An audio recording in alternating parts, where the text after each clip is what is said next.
New details on the shooting at an ICE facility in Dallas. What investigators have learned about the shooter's actions. The Trump administration cutting off reports on hunger. And so people are beginning to say, is it worth walking down the street? And its effect on South Florida communities. Our DC Bureau is live. And electrifying lakes. We first discovered them in the Central Florida area. The hunt for invasive eels in the Sunshine State. Caplin News is live. These stories and more coming up on Newsbreak. Hello, South Florida. I'm Brenda Miranda. And I'm Anthony Cruz. Today is Friday, September 26, 2025. Live from the Lee Caplin School of Journalism and Media in North Miami. This is Caplin News. World leaders unite in New York for the UN General Assembly, but the spotlight isn't just on the meetings, it's also on the crisis in Gaza. The Trump administration is refusing Palestinian Authority President Mahmoud Abbas a visa, calling for an immediate ceasefire. Yes, and Abbas, who has no direct role in negotiations, condemned all the people and organizations around the world over the war in Gaza. The Palestinian Health Ministry reports over 65,000 in Gaza have died during the ongoing conflict. We went in February and met kids who had had amputations without anesthetics. It's horrendous that kids dying of starvation, effectively their bodies consuming their own organs. Abbas addressed the gathering by video conference after UN member states voted in favor of the president 145 to 5 ahead of the 80th session. This morning, FBI Director James Comey is indicted on 2 counts, one for making a false statement and another for obstruction of a congressional proceeding.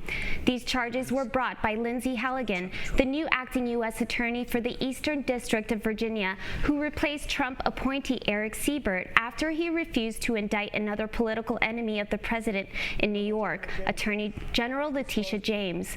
Career prosecutors in Halligan's office reportedly sent a memo to her prior to the charges that weren't a case to indict Comey. This was Comey's response last night on social media. I'm innocent, so let's have a trial and keep the faith. Comey may have his first court appearance today, but his arraignment has been set for October 9th. And new information this morning on the investigation of the shooting at the Dallas ICE field office, as authorities believe the shooter, 29-year-old Joshua John, acted alone without affiliation to a group.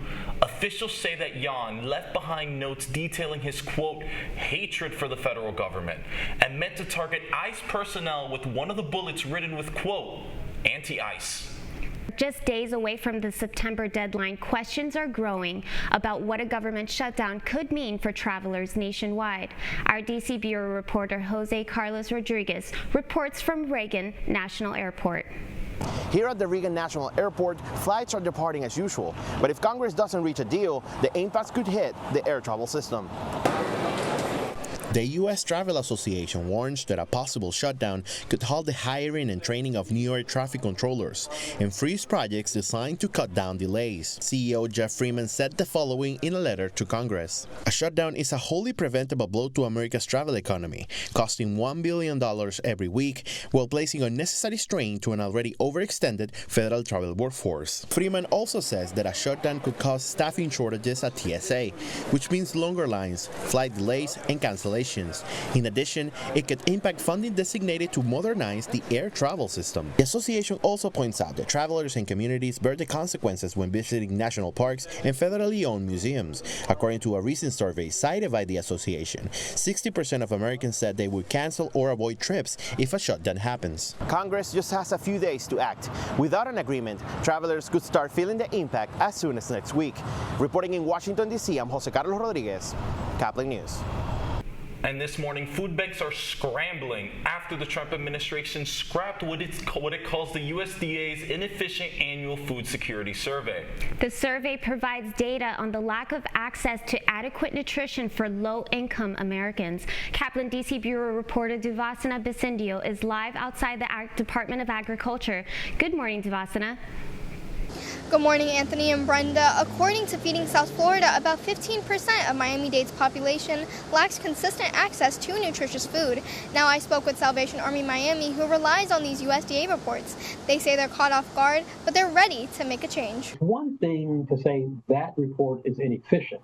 Well, let's improve it. Let's take a look at that. But just to throw it out? The Trump administration canceled the 30-year-old USDA report, calling the data redundant and saying the prevalence of food insecurity remains unchanged.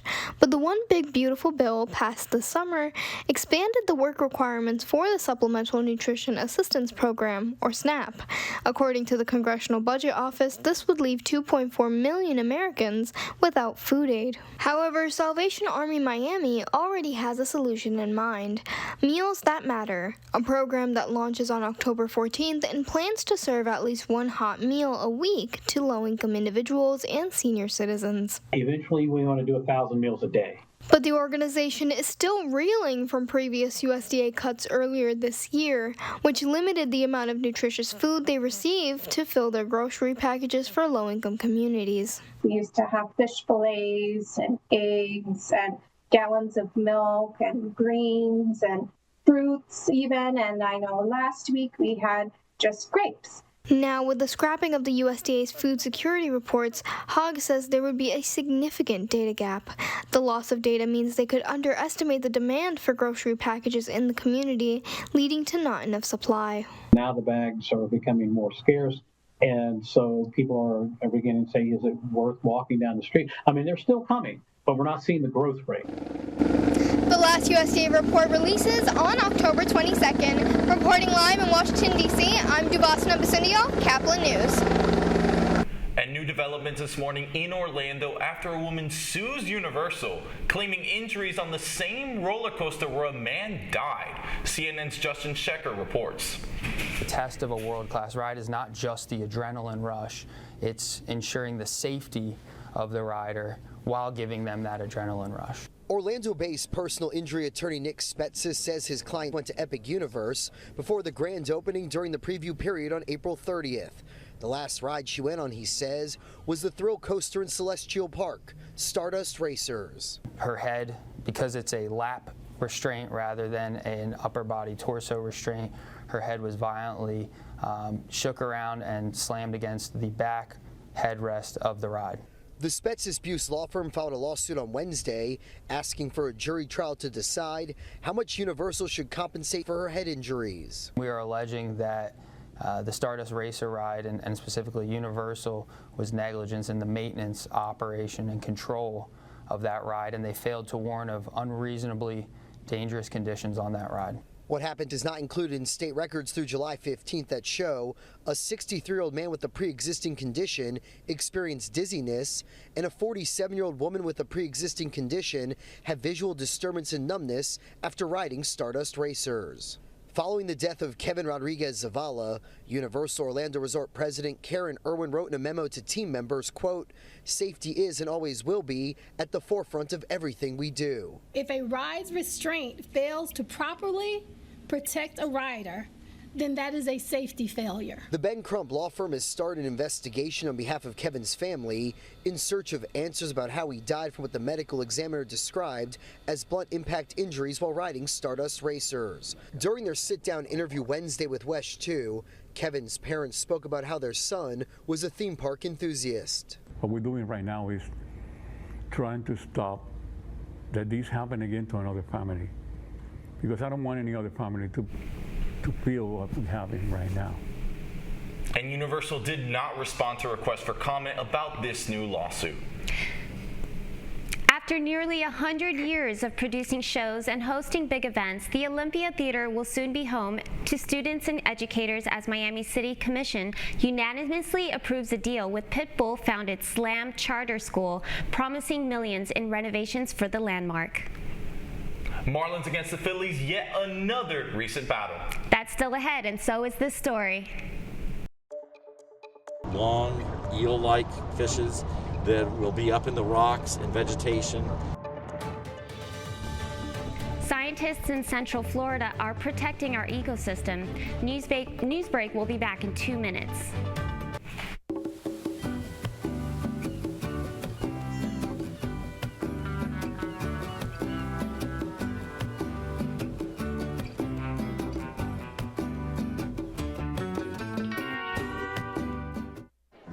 The black truck? Hey, Christina from accounting. Yeah, hi. Hey, I used to date a girl named Christina.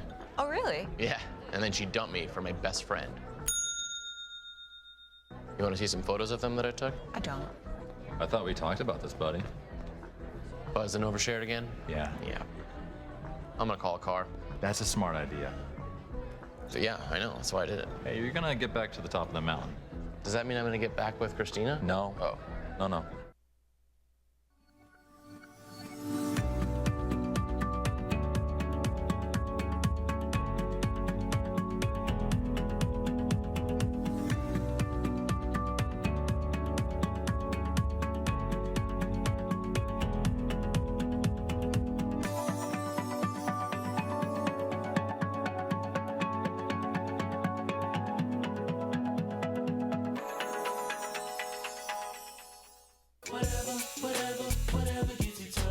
There are a lot of ways to reach out to a friend about their mental health.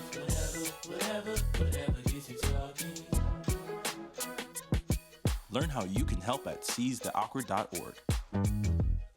Bill is a family man. He invests his money wisely and provides a good life for his children. Just one problem. He often opens emails from senders he doesn't know, and his computer is not password protected. One day, Bill checked his bank account and 94% of malware attacks originate from emails. Don't be like Bill. Take your cybersecurity seriously.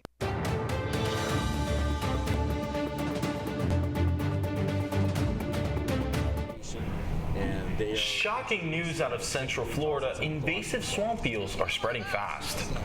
Florida scientists are battling the invasive species, those Asian swamp eels, and they're spreading fast, and it makes flooding worse. Caplin's Nicolette Espert is live in North Miami to show how researchers are trying to stop them. I'm standing right out here at the mangroves in North Miami, and let me tell you that there is an invasion in swamp eels across all Florida waters. Scientists are currently saying that the local ecosystems are the ones at risk.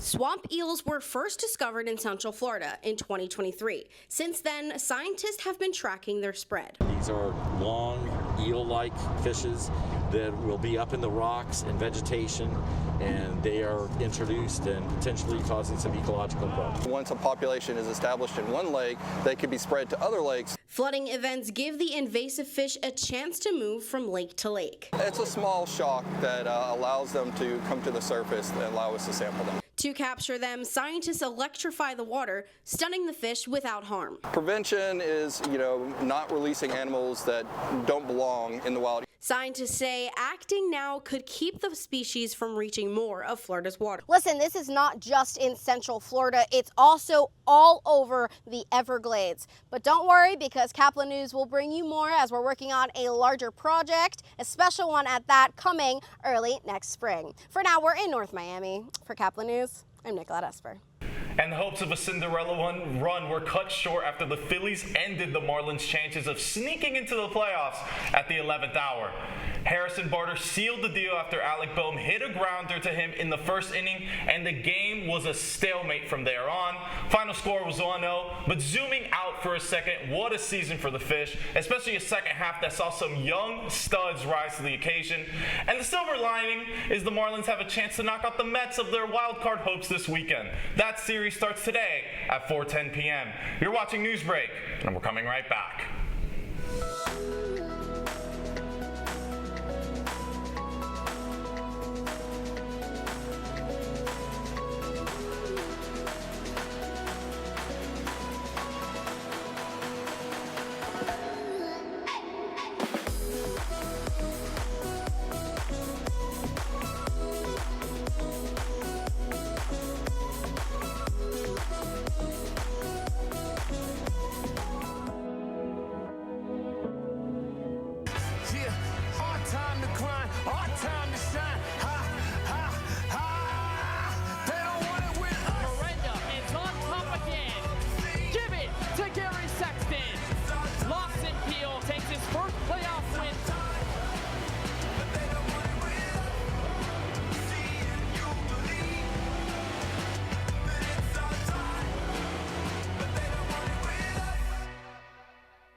Radcliffe Art and Design Incubator is the velocity accompanying the fellow's rudder, as in a boat.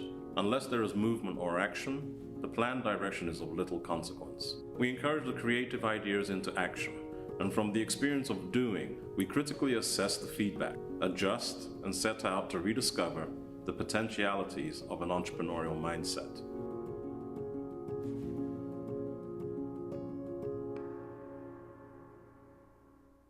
STEM is precise, no margin for error. Dare to forget that. Dare to have fun with it. Get weird with it.